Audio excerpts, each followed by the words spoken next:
I gave my pregnant girlfriend an ultimatum. If she looked through my phone again and found nothing, she'd go to counseling and cut off her toxic friend. She found nothing and then reneged on her promise. So I moved out. My girlfriend Jennifer, she is 26 and I'm 29. We've been together for 4 years, and back in April, two great things happened. We found out Jennifer is pregnant, and I closed on a house for us to move into. Our family and friends know about the pregnancy, including Jennifer's best childhood friend, Amanda. I will admit, I never liked the dynamic between Amanda and Jennifer, but it did not really affect our relationship since Amanda lived across the country. After finding out about the pregnancy, Amanda decided to move back home. We live in Jennifer and Amanda's hometown. Amanda has been back since late May, and all hell has broken loose. Jennifer has always felt a little self-conscious in our relationship. I work construction and do personal training. She feels intimidated by small girls, but I have no idea why. She is a sexy woman with amazing curves. Amanda has done nothing but played into Jennifer's insecurities and anxieties since being back. Jennifer and I have never been the tracking location couple or looking through phones couple. We always considered that a red flag in a relationship. Amanda has convinced Jennifer that she needs to start doing that. So she has been looking through my phone on a regular and finding nothing. I have communicated my hurt and frustration and that I think she needs to distance herself from Amanda. She kept rebuffing my concerns. About 2 weeks ago, Jennifer again asked to look through my phone.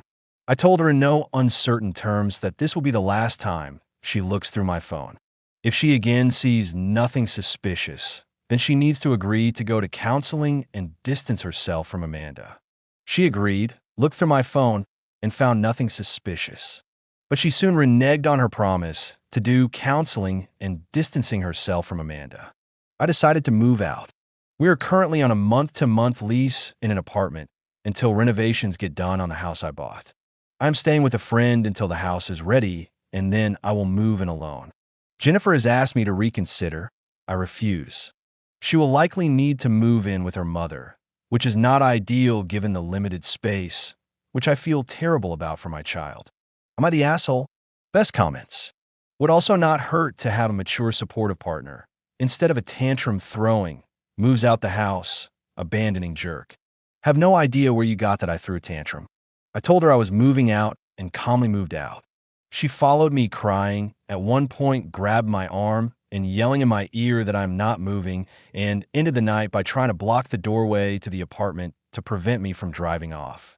Lying is not okay, but causing her house uncertainty and stress while carrying a baby is worse.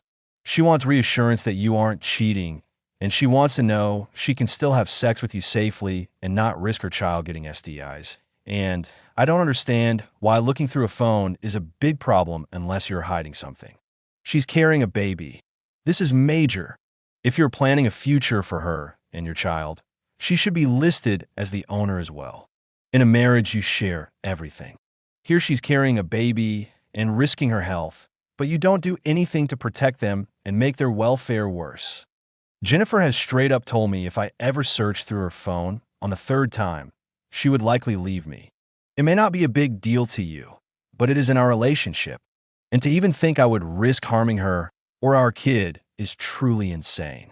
If she thinks I am that sort of monster, she should not be with me. Period. I am not going to put her on the house if she is not on the mortgage.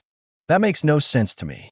I pay for 100% of all the costs associated with the pregnancy. What do you know about Amanda's past behaviors and why she moved back home? She had a bad breakup about 6 months ago. I do not know all the details. She works remotely, and her company's home office is located here, so not much appending she had to do. You could have wait until after the postpartum period to have conversations with Jennifer about counseling and the relationship. Jennifer's responses and conversations with me have been far calmer and relaxed since I moved out than at any point in the 6 weeks before I moved out. Living with me was not a source of calm at all for Jennifer. I see no evidence that living separately is causing more stress than when we live together. In fact, my interactions suggest the opposite. How is her mother dealing with all of this, especially now that they are living together? She is not currently living with her mom, and her mom is solidly on my side. I have been to the last 2 prenatal appointments since I moved out. There is nothing indicating I will not be invited to the birth. She has treated me exponentially better since I have moved out. Honestly, these 2 weeks have shown that she is capable of treating me well while pregnant. Update number 1. 23 days later. She apologized for how she behaved towards me. She particularly apologized for how she behaved when I moved out of the apartment.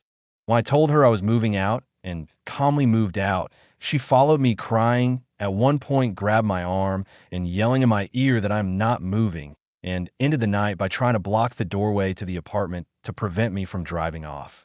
She said she will definitively stop searching my phone if I move back in. She also said she was ready to get engaged. She wanted a very particular type of wedding, one that we cannot afford right now. It is her desire for a particular wedding, and that was the holdup. I was willing to go down to the courthouse 2 years ago. I asked why she had started searching my phone in the first place. She said she really did not know. Jennifer said she has seen me get hit on before by girls in my personal training work and shut the women down, even before we were dating. She trusted that I would do that generally, but she is feeling self-conscious about her body and thinks maybe I would be tempted to not do that now. Apparently, Amanda's ex was a guy who got hit on by girls and would shut them down in front of her, but was secretly cheating with some of them. But I said if you saw me rejecting these women before we were even dating, why would that change now? Why would I risk my license? She said she did not have an answer. I told her that is why she needs counseling to explore that. I asked if in the 6 or so weeks of searching my phone at least every other day, if she saw anything from me to any other woman that even hinted at romantic interest. She said no at first, then laughed and commented that I did send a heart emoji to a group chat with Jennifer to a picture of her mom in a dress she just bought. But she admitted she has no suspicion whatsoever that I'm trying to get with her mom. She said she is not ready for counseling and is not ready to give up on Amanda, but she's going to move in with her mom in the next few weeks. I'll let her know that I cannot move back in with her until at least counseling is being started. She understood. I'm going to let the landlord know that we are terminating the lease at the end of September. She is sad we're not living together, but understood where I am coming from. She gave me a hug and a kiss, and that was the end of the conversation. Her mom later texted and told me they had a long heart-to-heart about Jennifer and I's relationship. Best comments. So basically, she promised nothing but you're getting back together. We're not getting back together. Then why are you talking about living together instead of how to split time and money for the baby? She asked me what it would take for me to consider living together again. I gave her my conditions. She is still refusing those conditions. We are at 22 weeks. We do not need to talk about custody and child support yet. Plus, I'm going to have my lawyer handle that when we get to that point. Update number 2. 66 days later. I have been asked by a number of people to give an update on the situation. There was not much to report until recently. Shortly after my last update, Jennifer had moved in with her mom and I had moved into the house. Things have been going well. We were communicating, I was going with her to all the appointments, and we were generally getting along. But we were not living together because Jennifer still refused my request for counseling and distancing herself from Amanda. Well, about 3 weeks ago was my 30th birthday. I have never really celebrated my birthday. It was midweek, and I just went to work, had a couple of personal training sessions at the gym, and went home. I was in the shower, and someone was ringing the doorbell. I went and answered it, and it was Jennifer. She had some groceries with her and insisted on making me dinner. I have been very particular about enforcing boundaries with her because, in a lot of ways, she's behaving like we are still together like before I moved out. She could sense my hesitation and stated that she would just be making me dinner as a friend. So I agreed. I turned on a movie while we cooked together. After dinner was done, we sat in front of the TV, ate, and finished the movie. We talked for a little bit after the movie was over. She then said she needed to use the bathroom. I assumed she would leave afterwards. I began cleaning the kitchen, and she came up behind me and began grabbing my D. I turned around, and she was in a lingerie she knows I love. I asked her what she was doing, and she said, "What does it look like?" She grabbed me again, but I told her to stop. She said, "You look like you like it." I told her again to stop. I pulled her hands off of me and told her to leave. She looked dejected and like she was about to cry, but left without saying anything. A couple of days later, I called her to talk about it, but she did not answer. I called her a day later after that call, because that was the day of the next prenatal visit. She sent back a text and told me not to come. The next week, I called again about the prenatal appointment, but she told me not to come again. On Sunday of this week, she finally called me back. She asked who I was cheating with. I told her I was not cheating.